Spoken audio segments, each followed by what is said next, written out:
নমস্কার, কেমন আছেন সবাই? আশা করি আপনারা অনেক ভালো আছেন। আমরা দুজনে খুব ভালো আছি। আর পূজাজ ব্লগের নতুন একটা ভিডিওতে আপনাদের সবাইকে অনেক স্বাগত। আর এখন বাজে ঘড়িতে হচ্ছে 8:20। তো আমরা উঠেছি অনেকক্ষণ আগে। তো এতক্ষণ খেলছিলাম। আমার ছেলে একটু খেলাখেলি করলো। তারপরে গিয়ে এই যে এখন ওকে একটু নিয়ে ঘুরবো, ঘুরে শুইয়ে দিয়ে তারপরে গিয়ে আমি সব কাজ করবো। তো চলুন শুরু করে দিই। আজকে সকাল সকাল ঠান্ডা, যে জন্য ওকে কম্বলটা জড়িয়েছি। আমি কিছু গায়ে দিতে পারিনি, কোল থেকে নামছে না সেই জন্য। তো আমি এবার একটু গায়ে দেবো। এখনও মুখ টুক কিছুই ধুতে পারিনি, উঠেই চলে এসেছি। বলে একে একটু ঘুরিয়ে নিয়ে আসি বৌদিদের ঘরের ওখান থেকে।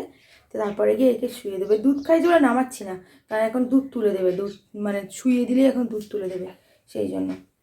তো চলুন কাজবাজগুলো শুরু করে দিই। এরপর আমার ছেলেকে শুইয়ে দিলাম, শুইয়ে দিয়ে আর এই যে পাখিকে খেতে দিয়ে ওকে একটু আদর করে দিলাম, করে আমি একটু জল খেলাম। খাওয়ার পরে তাড়াতাড়ি করে ওকে ওষুধগুলো সব দিয়ে দিলাম। ওষুধ খাওয়ার পরে ঘর ঝাড় দিয়ে ঘর মুছে বিছান টিছানগুলো সব গুছিয়ে নিলাম। গুছিয়ে টুছিয়ে আমি স্নান করতে চলে গেলাম। তো স্নান টান করে এসে এই যে ঠাকুরের বাসন মেজে আর পুজো দিতে বসে গেছি। আর ও জেগে আছে বলে ওর দিকে তাকিয়ে থেকে এই যে ঘন্টাটা বাজছে, এতে চুপ থাকে।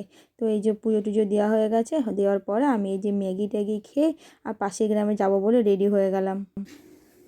তো এখন আমি যাচ্ছি হচ্ছে পাশের গ্রামে বৌদির কাছে মাল দিতে, আর দোকান বাজার করব। আমার ঘরে আলু পেঁয়াজ আদা রসুন কিচ্ছু নেই। বৌদিকে বললাম, আমাদের এখানে তো 12টার সময় দোকান বন্ধ হয়ে যায়, তাই বৌদিকে বললাম তুমি একটু কিনে রাখো, আমি গিয়ে তোমার বাড়ি থেকে নিয়ে নেবো।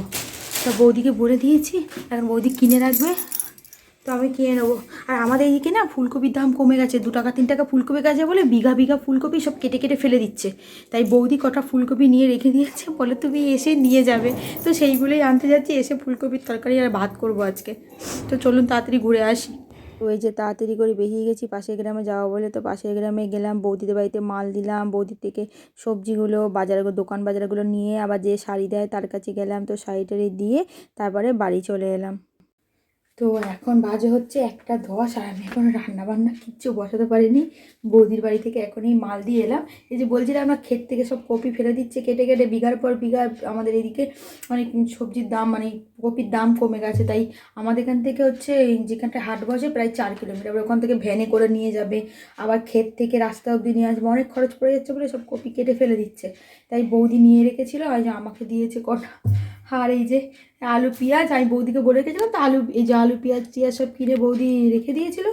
দেখি নতুন আলু কিনেছে, আমি এবছর এখন একবারও নতুন আলু খাইনি। তা কি খুশি হয়েছি, বলি ভালো করেছো, পুরোনো আলু কেননি, নতুন আলু কিনে রেখে দিয়েছে। আর এইদিকে আবার দেখি বৌদি এই যে কত বড়ি পাঠিয়েছে। এই যে সেই বড়িগুলো আপনার দেখাচ্ছিলাম না, ছাদে করছিল, তো এই বড়ি পাঠিয়েছে। তো এখন তাই জন্য ভাবলাম কি ফুলকপি আলু বড়ি দিয়ে ঝোল করি, আর ডিম ভাজা করবো, আর ভাত খেয়ে নেবো। তো এখন রান্না বান্না হয়নি। যে আমার ছেলেকে দুধ খাইয়ে শুয়ে দিলাম, এসেই আমার ছেলে দুধ খায় বলে কাঁদছে, তোকে দুধ খাইয়ে দিলাম, ব্যাস ঢেকুরটা তুলে শুয়ে হলাম, উঠে গেছে।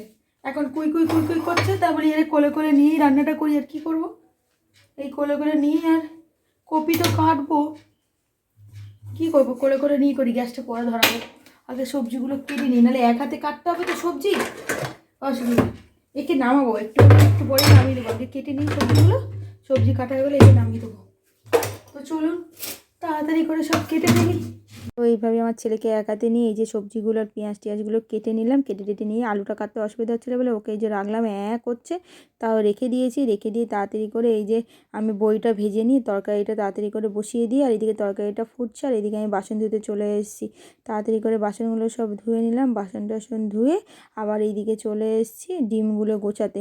ওই যে ডিমটা যে নিয়ে এলাম একটু আগে, সেইগুলোই। তো ওই যে আগের ডিমগুলো আলাদা রাখলাম, তো নতুনগুলো রেখে আবার এই যে তরকারি হয়ে গেছে। আমার ছেলেকে এই যে কোলে কোলে নিয়ে আবার একটু ঘুরলাম, ঘুরে টুরে আর এই যে ওকে শুয়ে দিয়েছি। শুয়ে দিয়ে আবার মাল কাটতে শুরু করে দিয়েছি।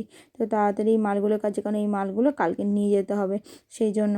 তো এই মালগুলো তাড়াতাড়ি করে কাটলাম। এখানে 2টো চুড়িদার 2টো প্যান্ট সব কাটলাম। কেটে টেটে নিয়ে আরও ঘরের কিছুটা কাজ করে তারপরে গিয়ে যে সেলাই করতে বসেছি। আমার ছেলে খেলছে, ওকে নানারকম গান কবিতা শোনাচ্ছি, আর খেলনা ঘোরাচ্ছি, আর খেলছে, আর আমি কাজ করছি। তো এই যে কাজ টাজ হয়ে গেছে। তো ওখানে একটা চুড়িদার কাটতে শুরু করে দিলাম। তো চুড়িদারটা কাটার পর এই যে চা খাওয়া বলে এই পাশে এলাম। দেখো এখন বাজে হচ্ছে 7:35। আমি আজকে চাও খেতে পারিনি, কিছুই খেতে পারিনি। আর আমার ছেলে এই যে ওর দুঃখ লেগে যাচ্ছে, এই যে আমার ছেলের দুঃখ লেগে যাচ্ছে, কোল থেকে নামিয়ে দিলেই কেঁদে ফেলছে। এই মুখ টুক ফুলিয়ে দিচ্ছে। এখন আবার দেখি চোখে জলও বেরো, আগে তো করে কাঁদতো, চোখে জল বেরোতো না, এখন দেখি আবার দু চোখ দিয়ে জল বেরিয়ে যাচ্ছে একেবারে। এর নামিয়ে দিয়েছি বলে এই যে রেগেই যাচ্ছে, এই যে নামিয়ে দিয়েছি কেন ওকে, এই যে মুখ হচ্ছে, এখন হাসি হচ্ছে, হাসি। হ্যাঁ হ্যাঁ, এখন কথা বলছি তাই হাসছে, এক্ষুনি ম্যা ম্যা ম্যা ম্যা করে কাঁদছিল। আমি কাজ করবো, আমি দেখুন মাল রেখে দিয়েছি মেশিনে, এটা শেষও করতে পারিনি, এখানে 3টে মাল কেটে রেখেছি, যে আমার এই 3টে মাল আজকে আমাকে যেভাবে রাতেরবেলা শেষ করতে হবে, যদি ঘুমিয়েও যায় আমাকে উঠে কাজ শেষ করে ঘুমাতে হবে। আমি খেতেও পারিনি, কিছুই করতে পারছি না। এই এতক্ষণ ধরে দুধ খাইয়ে দিয়েছি, এখানে শুয়েছি, আর মন ওর খারাপ হয়ে গেছে, রেখে দিয়েছি। তাই আজকে এমনি আমি ঘুরতেও নিয়ে যেতে পারিনি, সারাদিন একটু ওকে নিয়েও আজকে বেরোতে পারি। আজকে এত আমার মেশিনের কাজের চাপ ছিল, অর্ধেক ভিডিওও করতে পারিনি, এত কাজের চাপ যে ভিডিও করবো তাও ভুলে গেছি। তো এই এখন এই চাটা করবো, খাবো, খিদেও পেয়ে গেছে, সে কখন ভাত খেয়েছি, দুটোর সময় ভাত খেয়েছি আজকে, আর কিছুই খাইনি মাঝে। তো এইবারে চাটা করবো, করে খাবো, তারপরে একটু শান্তি হবে। তাড়াতাড়ি করে চাটা করে নিলাম। তো এই যে চা হয়ে গেল, বৌদি আবার এই যে বেগুনি দিয়ে গেল, আমি ভাবছিলাম চা আর বিস্কুট খাবো, তো বৌদি বেগুনি দিয়ে গেল বলে তাই আমি একটু মুড়ি খাই, আর কি করব। এই যে আমার 1 গ্লাস চা, আর এই যে একটা বেগুনি, আর এইখানে অল্প একটু মুড়ি নেবো, নিয়ে খাবো। এই তুই খাবি নাকি? তুই হ্যাঁ করছিস কেন? হ্যাঁ তুই বেটা হ্যাঁ করছিস কেন? হ্যাঁ তুই খাবি? আমার ছেলের সাথে গল্প করছি আর খাচ্ছে, আর আমার ছেলে কিছু খেলেই পুরো তাকিয়ে থাকবে হাঁ করে, কেন জানি না, ও কি বুঝতে পারে নাকি আমি বলতে পারবো না। তারপর চাটা খেয়ে এই যে মেশিনে সেলাই করতে বসে গেছি, তো সেলাই টেলাই করা হয়ে গেছে, তো রাতের এই যে খাবার খেতে এসেছি, তরকারিটা গরম করে রাতের খাবারটা খেয়ে নিলাম, খেয়ে দিয়ে নিয়ে আর এইদিকে এসে আমি হচ্ছে দুধের বোতল পরিষ্কার করতে।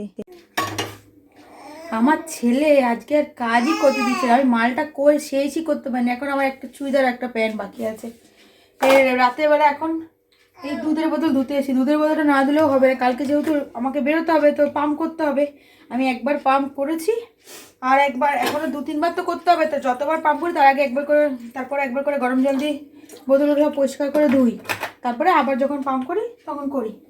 তাই পাম্প করবো তো বোতলগুলো না ধুলেও নয়।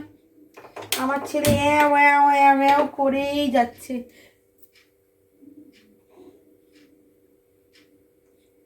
কত গান করছি, কত কবিতা হচ্ছে, আজ কোনো শুনছেই না, কিছুই শুনছে না মোটামুটি। ওর এখন অ্যাকচুয়ালি ও এখন খাবে ঘুমাবে, এবার এখন খেতে বসলে 1-1.5 ঘন্টা আর কোনোই কাজ হবে না।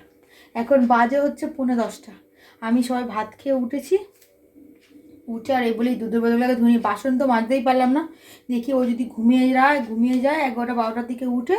রাতের বেলা এখন তো ড্রামে, আমাদের এই দিকটা গ্রাম তো এমনিতেই বাইরে প্রচণ্ড হাওয়া, ড্রামের জল মনে হবে পুরো হাত কেটে যাচ্ছে, পুরো এরকম এত ঠান্ডা জল, মানে বলার মতো না, এত ঠান্ডা জল। আমি কি করি মাঝে মধ্যে, যে জল গরম করে বাসন টাসন মেজে জল গরম করে হাত ধুই, আর তাহলে গ্যাসের মধ্যে হাত পোয়া এসে এত এই যে করছে, যতক্ষণ না যাও এরকম এখন করে যাবে। কি হচ্ছে কি? এরপর ওর সাথে কথা বলতে বলতে তাড়াতাড়ি করে দুধের বোতলগুলো ধুয়ে নিলাম, মানে কথা না বললেই ও কান্না শুরু করে দিচ্ছে। তো ওই কথা বলতে বলতে দুধের বোতলগুলো ধুয়ে ওকে আমি 10টার দিকে খাওয়াতে বসেছি, আর বাসন মাজবো সেই 12:15টার সময় দুধ খাইয়ে উঠেছি, তারপরে গিয়ে শুয়ে পড়েছি, ভাবছিলাম উঠবো, যেই উঠেছি দেখি ও কাঁদছে, আবার গিয়ে শুয়ে পড়েছি, তার ওটা হয়নি। তো তারপরে তো ঘুমিয়েই পড়লাম। তো ভিডিওটা আজকে এখানেই শেষ করলাম। ভিডিওটা কেমন লাগলো জানাতে ভুলবেন না, ভালো লাগলে লাইক কমেন্ট শেয়ার করে অবশ্যই আমাদের পাশে থাকবেন। সবাই খুব ভালো থাকবেন, সুস্থ থাকবেন।